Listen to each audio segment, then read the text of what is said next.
बच्चों, आज मैं आपसे एक पहेली पूछूंगी और आपने मुझे उस पहेली का जवाब सिर्फ और सिर्फ 10 सेकंड में देना है। तो बताएं बच्चों, खुद कभी वो कुछ ना खाए लेकिन आपको वो खूब खिलाए।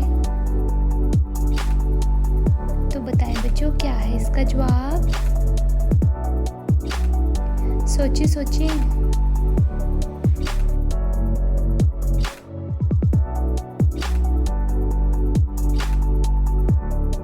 इसका जवाब है चम्मच।